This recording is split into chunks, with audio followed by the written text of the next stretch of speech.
ভাবছি মহারাজ গোপালকে একদিন নেমন্তন্ন করে খাওয়াবো আর উপহারও দেব। কেন কেন কেন? গোপাল আবার কি এমন মহাকাজ করলো যে তুমি ওকে রাজবাড়িতে নেমন্তন্ন করে খাওয়াবে, উপহার দেবে? গোপালের মতো বুদ্ধিমান মানুষ শুধু কৃষ্ণনগরে কেন, ভূভারতে আছে বলে আমার জানা নেই। খুব তো গোপাল গোপাল করছো, কিন্তু আমার মনে হয় গোপালের বুদ্ধি থাকলেও খুব একটা বেশি নয়। তাহলে প্রমাণ করে দেখান। ঠিক আছে, ঠিক আছে, আমি প্রমাণ করে দেখাবো যে গোপালকে তুমি যতটা বুদ্ধিমান বলছো, গোপাল আসলে ততটা বুদ্ধিমান নয়। ওই বুদ্ধির পরীক্ষায় ওকে আমি হারাবোই হারাবো। চেষ্টা করে দেখতেই পারেন, তবে আবারও বলছি মহারাজ, বুদ্ধির পরীক্ষায় গোপালকে আপনি কোনো মতেই হারাতে পারবেন না। বাজি? হ্যাঁ বাজি, 100 বার। দেখো দিদা, দেখো না কিরকম মানুষের মতো খাচ্ছে। খেতে খেতে আবার কিরকম চোখ পিটপিট করছে। তবে বেশি কাছে যাসনি যেন, বলা তো যায় না কখন আবার আঁচড়ে কামড়ে দেবে। না না না, বেশি কাছে যাব না। এই হনুমান, কলা খাবি? জয় জগন্নাথ দেখতে যাবি?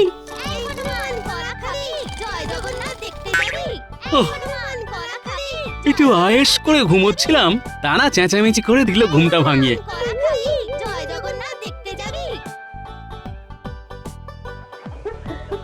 এই এই কোন হনুমানের দল এমন করে চেঁচাচ্ছে রে? সাত সকালে এসব কি হচ্ছে শুনি? দেখো দেখো দাদু, কত কত হনুমান এসেছে। আর আমরা এদের কলা খাওয়াচ্ছি। বুঝতে পেরেছি, কাল গাছ থেকে যে কাঁঠালি কলার কাঁদিটা কেটে নামালাম সেটা দিয়েই বুঝি হনুমান সেবা হচ্ছে। হ্যাঁ গো হ্যাঁ, সকালবেলা এসে হাত পেতে খাবার চাইছিল, ঘরে তো আর কিছু ছিল না, তাই কলা দিয়েই। বুঝেছি, তাহলে আর কি করা যাবে? নিজের সেবার জন্য কেটে আনা কলার কাঁদি এখন হনুমানের সেবাতেই লাগুক। দে রে পুটি, আমাকেও গোটা চারটে কলা দে, আমিও হনুমানদের সেবা করব। এ কি দাদু, হনুমানদের দেবে বলে নিজেই মুখে পুড়ে নিলে? আগে নিজের সেবা, পরে হনুমান। এই হনুমান, কলা খাবি? জয় জগন্নাথ দেখতে যাবি? কি কি বললি? আমি হনুমান? শুধু হনুমান নয়, একেবারে গোদা হনুমান।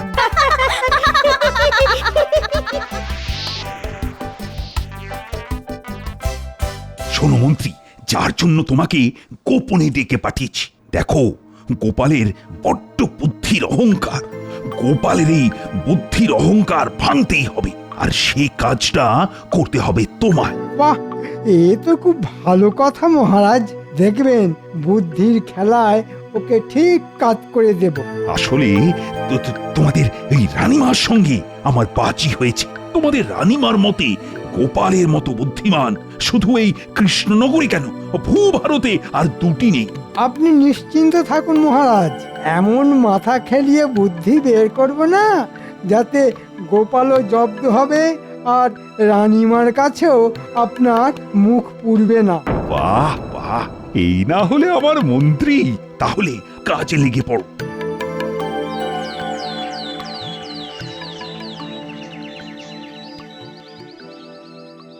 আচ্ছা মন্ত্রী, এই গোপালকে কি যেন বলবে বলেছিলে তুমি? হ্যাঁ হ্যাঁ হ্যাঁ হ্যাঁ হ্যাঁ, মনে পড়ে গেছে। আচ্ছা গোপাল, তোমার মাথায় টাক কেন? তাই তো তাই তো, হ্যাঁ, গোপালের মাথা ভর্তি চুলের বদলে টাক কেন? কি আপদ, এটা একটা কথা হলো নাকি? আমার মাথায় টাক পড়লো কেন সেটা আমি কি করে বলবো? পরে তোমার মাথা জোড়া টাক আর তুমি বলবে না? আমি মনে হয় উত্তরটা জানি। হ্যাঁ, জানো জানো?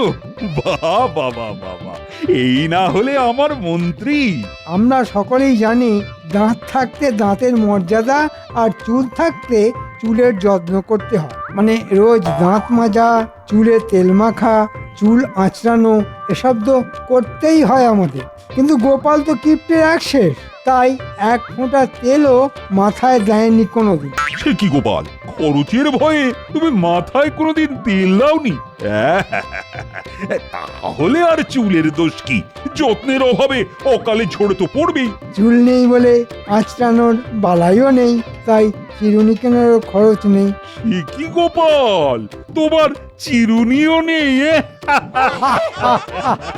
মনে হচ্ছে দুজনে চুক্তি করে আমার পেছনে লাগা শুরু করেছে। কিন্তু আমার এখন রেগে গেলে চলবে না, সময় এলে সুদ শুদ্ধ ফিরিয়ে দেব। আচ্ছা গোপাল, তোমার পেটটা এত মোটা কেন? মনে হয় এটার উত্তরও আমার জানা। এর উত্তরটাও জানো? বাহ বাহ বাহ বাহ বাহ, কি বুদ্ধি গো তোমার মন্ত্রী, বাহ বাহ বাহ বাহ। মহারাজ, আমার মনে হয় দুবেলা যারা পুষ্টিকর আর খাঁটি খাবার খায় তাদের পেট কিন্তু কখনো মোটা হয়ে যায় না। এই যে রাজসভায় আমরা এতজন আছি, কারো পেট কি গোপালের মতো মোটা? না না না না, কখনোই না। আসলে যারা কিপটে, মানে পয়সা বাঁচাতে যারা কচু ঘেঁচু আর পচা মাছ খায়, পেটের ভেতর বায়ু জমে জমে তাদের পেটটাই এরকম ফেঁপে ফুলে ওঠে। সে কি গোপাল, পয়সা বাঁচাতে তুমি কচু ঘিচু আর পচা মাছ খাও? এ বাবা, তুমি এতটাই কিপটে? কি গো গোপাল, কিছু বলছো না যে? ও আর কি উত্তর দেবে মহারাজ? আমার যুক্তি খণ্ডাবার মতো বুদ্ধি কি ওর মাথায় আছে? দিনরাত কিপটেমি করতে করতে সব বুদ্ধি জমাট বেঁধে গেছে। ঠিক বলেছ মন্ত্রী, তাহলে আজ থেকে গোপালের নাম হলো কিপটে গোপাল।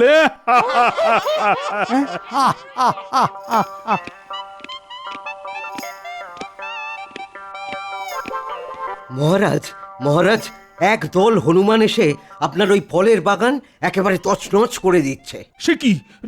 চলো তো, চলো তো দেখি।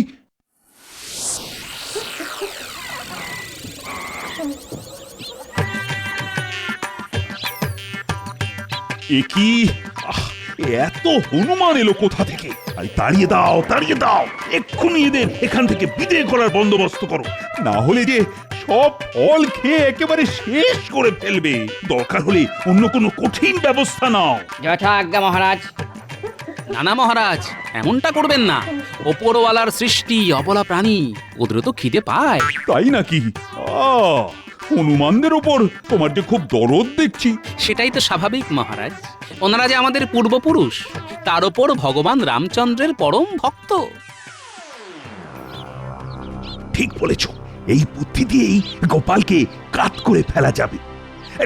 ঠিক আছে, ঠিক আছে গোপাল, ওদের তাড়াবো না। ধন্যবাদ মহারাজ। তবে একটা কথা, একটু আগেই তুমি বললে না ওরা আমাদের পূর্বপুরুষ? হ্যাঁ বললাম তো। তা তুমি যদি তোমার পূর্বপুরুষের মতো গাছের ডালে দোল খেয়ে দেখাতে পারো, তাহলে আমার এই ফলের বাগান আমি এইসব হনুমানদের জন্য উৎসর্গ করে দেব।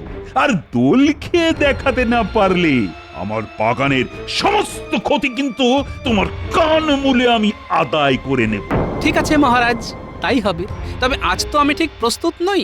কাল সকালে আসুন না আমার বাড়ির সামনের ওই আম গাছতলায়, সেখানেই না হয় দোল খেয়ে দেখিয়ে দেব। এই কথা রাখতে পারবে তো? না পারলে তো কানমলা আছেই। আজ তাহলে আমি আসি মহারাজ, একটু দোল খাওয়া অভ্যেস করে নিতে হবে তো। হ্যাঁ হ্যাঁ, যাও যাও, যত ইচ্ছে অভ্যেস করো। তোমরাও সকলে বাড়ি চলে যাও। কাল সকালে গোপালের বাড়ির আম গাছ তলায় দেখা হবে। কি গো মন্ত্রী, গোপাল তো এক কথায় গাছে দোল খেতে রাজি হয়ে গেল। যদি সত্যি দোল খেয়ে দেখিয়ে দেয়? রাখুন তো আপনি, ওই হোঁচকা শরীর নিয়ে যে ভালো করে হাঁটাচলা করতে পারে না, সে আবার খাবে দোল। শেষে দেখবেন দোল খেতে গিয়ে গাছ থেকে পড়ে এমন ঘোল খাবে না, হাত পা ভেঙে বিছানায় শুয়ে থাকতে হবে। কি মহারাজ, গোপালের বুদ্ধির পরীক্ষা নেওয়া হলো? হবে হবে, কাল সকালেই হবে। আর পরীক্ষা দিতে গিয়ে তোমার আদরের গোপাল গাছ থেকে পড়ে হাত পা ভেঙে একেবারে বিছানায় শুয়ে থাকবে। উমা, এ কি অলক্ষণে কথা! বুদ্ধির পরীক্ষা দিতে গিয়ে হাত পা ভেঙে পড়ে থাকবে কেন? বারে, হাত পা ভেঙে পড়ে থাকবে না? গোপাল সকলের সামনে বলেছে কাল গাছ থেকে দোল খেয়ে আমাদের সকলকে দেখিয়ে দেবে। তা ওই ভারী শরীর দিয়ে গাছ থেকে দোল খাওয়া তো দূরের কথা, গাছে উঠতেই তো পারবে না। আর বেশি কায়দা করতে গেলে গাছ থেকে পড়ে হাত পা তো ভাঙবে। কই আনন্দেই থাকুন। আমি আবার বলছি, গোপালকে জব্দ করা অত সহজ নয়। ঠিক আছে, বুঝে নেব ওকে আমি। আমি তো সেটাই দেখতে চাই মহারাজ। প্রায় মেরে এনেছি।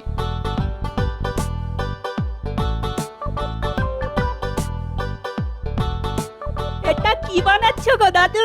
দোলনা রে দোলনা, এই দোলনা থেকে আমরা সবাই দোল খাবো। কি মজা কি মজা, আমি দোল খাবো আর এরা ঠেলবে। তোকে ঠেলতে আমার বয়েই গেছে। আমি দোল খাবো আর তোরা ঠেলবি। ইস, শখ কত!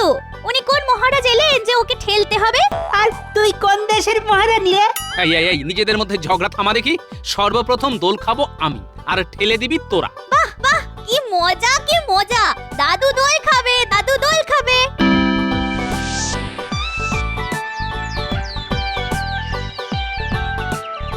আজ দেখবো গোপালের কেরামতি, কি করে গাছে উঠে দোল খেতে পারে। আমি আবার বলছি মহারাজ, গোপালের দ্বারা এই কর্ম হবে না, কারণ গোপালের পুরুং পারুং সব মুখে, তাই গোপাল আজ হারবেই। কি জানি বাবা, গোপাল কি করে হারবে?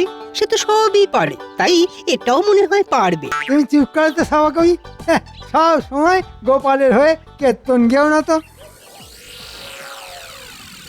সুপ্রভাত মহারাজ, আসুন আসুন। হ্যাঁ? গোপাল, তুমি? আমি কিন্তু কথা রেখেছি মহারাজ। আমার পূর্বপুরুষদের মতো মহানন্দে গাছ থেকে দোল খাচ্ছি। শুধু পূর্বপুরুষদের থেকে আমার বুদ্ধি একটু বেশি বলে ওদের মতো গাছের ডালে না উঠে গাছের ডালে দোলনা লাগিয়ে দোল খাচ্ছি। মহারাজ ইচ্ছে করলে আপনিও আমার সঙ্গে দোল খেতে পারেন।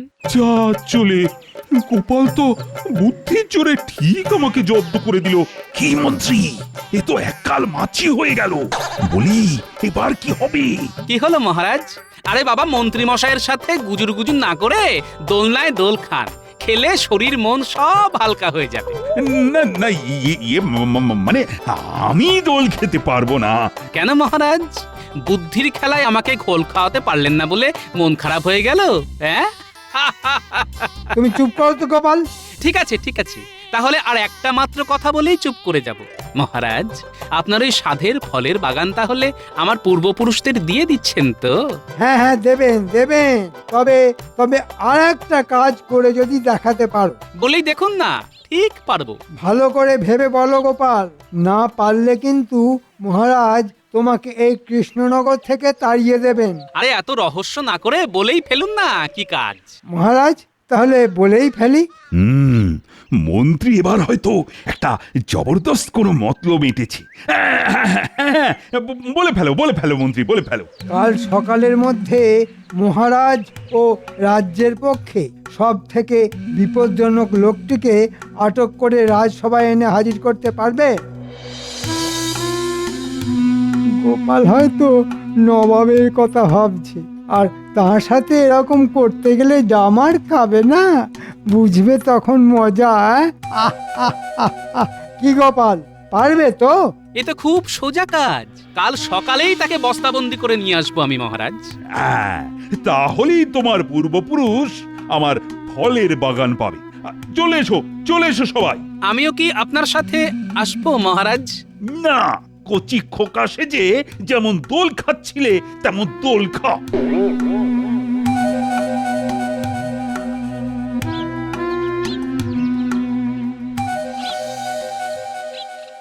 বুদ্ধির পরীক্ষায় হারাতে না পেরে মহারাজের মাথাটা বড্ড গরম হয়ে গেছে দেখছি। শোন, তোদের সঙ্গে আমার কিছু কথা আছে। বলো।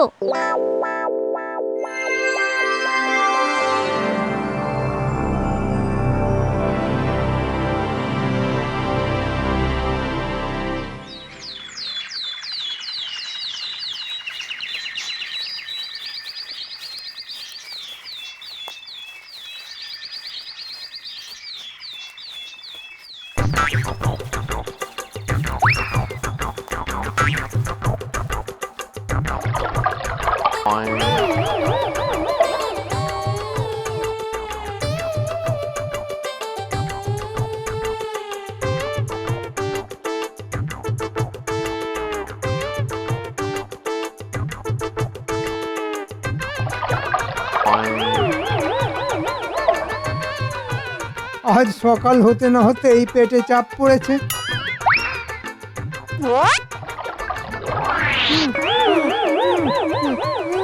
এবার বস্তাবন্দি মন্ত্রী মশাইকে টেনে নিয়ে যেতে হবে। এই ও মারু, এই। অর্থরা হেইও এই ও মারো এই ও। অর্থরা হেইও আজ গোপাল সেই বিপজ্জনক লোকটিকে রাজসভায় এনে হাজির করবে। গোপাল যদি সেই বিপজ্জনক লোকটিকে ধরে আনতে পারে তাহলে আমাদের সকলের হাড় জুড়োয়। কিন্তু কিন্তু গোপালের এখনো দেখা নেই কেন? শুধু গোপাল কেন, মন্ত্রীরও তো দেখা নেই।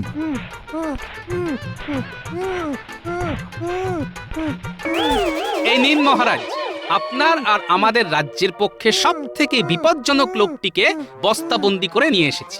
রক্ষী, আদেশ করুন মহারাজ। বস্তার মুখ খুলে ভেতরের লোকটাকে বাইরে বের করো।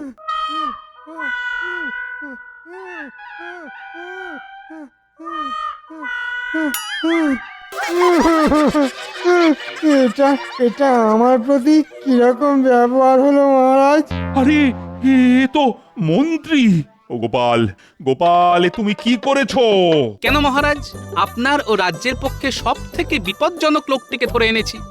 আমি আমি কেন মহারাজের পক্ষে বিপদ হব? আসল বিপদ তো মুর্শিদাবাদের নবাব। হ্যাঁ, নবাবকে তবু চেনা যায়, কিন্তু আপনাকে তো চেনা যায় না মন্ত্রী মশাই। বন্ধু সেজে আপনি যে বহুবার মহারাজকে চরম বিপদে ফেলার চেষ্টা করেছেন তার প্রমাণ তো অতীতে আমরা অনেকবার পেয়েছি মন্ত্রী মশাই। কি মহারাজ, ঠিক বলছি তো? ওরে বাবা, গোপাল যে উল্টো চাল চেলে মন্ত্রীকে এইরকম বিপদে ফেলে দেবে, এটা তো ভাবতে পারিনি। মানে এটা হয়তো তুমি ঠিকই বলছো গোপাল, কিন্তু সাত সকালে এভাবে মন্ত্রীকে ধরে আনা কি তোমার উচিত হয়েছে বলো তো? হ্যাঁ, তার উপর সকালের ইয়েটাও করতে দেয়নি। মহারাজ, আমি আর এসবের মধ্যে নেই। এরপর গোপালের পেছনে লাগতে গেলে ও হয়তো আমাকে আকাশের তারা করে ছেড়ে দেবে। তবে বাবা, ওরে বাবা, কি প্রচণ্ড বেগ আসছে! ওরে বাবা, আমি পালাই মহারাজ, আমি পালাই। ওহ, গোপালকে এবারও বুদ্ধির খেলায় হারাতে পারা গেল না। তবে আমিও ছাড়বার পাত্র নই। মন্ত্রী মন্ত্রী কি যেন বলে গেল না, আকাশের তারা। হ্যাঁ হ্যাঁ, ওই ওই ওই তারা দিয়েই আমি গোপালকে জব্দ করে ছাড়বো। কি মহারাজ, এবার আপনার ওই ফলের বাগানটা আমার পূর্বপুরুষদের উদ্দেশ্যে নিবেদন করবেন তো? করবো তো বটেই, করবো তো বটেই। তবে আর একটা কাজ যদি করে দেখাতে পারো। আবার কাজ? একটা ফলের বাগানের বিনিময়ে এতগুলো কাজ করিয়ে নেওয়া কি ঠিক হচ্ছে মহারাজ? ঠিক কি বেঠিক সেটা আমি বুঝবো। তাহলে বলে ফেলুন, কি কাজ? বুঝলে, আমার অনেক দিনের ইচ্ছে আকাশে কতগুলি তারা আছে তা জানার। বাবা, একেবারে আকাশের তারা গোনার কাজ? হ্যাঁ হ্যাঁ, তোমার তো অনেক বুদ্ধি।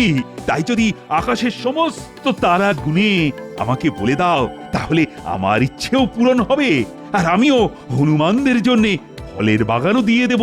ঠিক আছে মহারাজ, আমি রাজি। তা কখন গুনতে হবে আকাশের তারা? আজ রাতে। হ্যাঁ হ্যাঁ, তুমি রাত জেগে সব ঠিকঠাক গুনছো কিনা তার জন্য সেনাপতি তোমাকে পাহারাও দেবে। আমাকে আবার এর মধ্যে টানছেন কেন মহারাজ? কোনো টানাটানি নয়, এটা আমার আদেশ। যাও যাও গোপাল, কাল সকালে এসে আমায় বলতে হবে আকাশে তারার সংখ্যা কত। ঠিক আছে, তবে তারা গুনবো রাজবাড়ির ছাদে দাঁড়িয়ে। কি রাজি তো মহারাজ? হ্যাঁ হ্যাঁ, রাজি রাজি। কি গোপাল, তোমার তারা গোনা হলো? এদিকে যে আমার যে ঘুম পাচ্ছে, একটু ঘুমিয়েই নি। শোনো গোপাল, এইসব কথা আবার মহারাজকে বলো না যেন। হ্যাঁ, আরে খেপেছো নাকি? কাল সকালে আমি তো শুধু মহারাজকে একটা কথাই বলবো, রাতের আকাশে তারার সংখ্যা কত।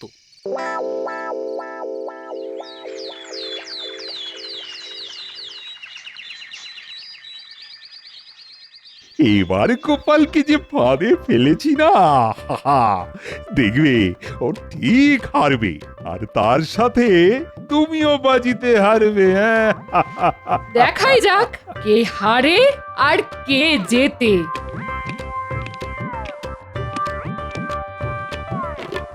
ভেতরে আসবো মহারাজ? হ্যাঁ, এসো এসো। তা রাত জেগে আকাশের সব তারা গুনেছ তো? হ্যাঁ মহারাজ, সব তারা গুনে ফেলেছি। বাহ বাহ বাহ, খুব ভালো। এবার তাহলে চটপট বলে ফেলো দেখি, আকাশে তারার সংখ্যা কত? আগে মহারাজ 13,33,313। আপনাকে এই হিসেবটা একটু যাচাই করে নিতে হবে মহারাজ। হিসেবে গোলমাল হলে যা শাস্তি দেবেন মাথা পেতে নেব মহারাজ। তা যাচাইটা করব কি করে? এই তো মহারাজ, সবকিছু আমি সঙ্গে করেই এনেছি। আরে এসব দিয়ে আমি কি করব? কেন মহারাজ, কাঁচি দিয়ে মাথার সব চুল কেটে এই কাগজে রেখে তারপর একটা একটা করে গুনতে বসবেন, দেখবেন ঠিক মিলে যাবে। আর না মিললে শাস্তি তো আছেই। ও হ্যাঁ, শেষ রাতে বেশ কিছু বাচ্চা তারাও চোখে পড়েছে আমার। মোট 4014। আপনার গোঁফ কেটে সেই সংখ্যাটা মিলিয়ে নেবেন কিন্তু। এ কি করে সম্ভব? কেন সম্ভব নয় মহারাজ? আমি যদি সারা রাত জেগে আকাশের তারা গুনতে পারি, তাহলে আপনি কেন চুল গোঁফ কেটে সেই সংখ্যাটা যাচাই করে নিতে পারেন না? এই নিন কাঁচি, কাটুন চুল আর গোঁফ। নিন নিন নিন, কাটুন কাটুন। আমি বাবা পালাই। পালাতে তো দেব না মহারাজ, চুল গোঁফ তো আপনাকে কাটতেই হবে। কি হলো মহারাজ, কাটুন কাটুন। আমায় আমায় রেহাই দাও রানী, আমি স্বীকার করছি গোপালের মতো বুদ্ধিমান লোক শুধু এই কৃষ্ণনগরে কেন, ও ভারতে আছে বলেও আমার জানা নেই। কিন্তু এই বুদ্ধিমান লোকটা যে বড়ই সঙ্গতিহীন মহারাজ, মানে বেতন যে বড় কম। ঠিক আছে ঠিক আছে, এই মাস থেকে তোমার বেতন আমি দ্বিগুণ করে দিলাম, আর সেই সাথে হনুমানদের জন্য আমার সাধের ফলের বাগানও।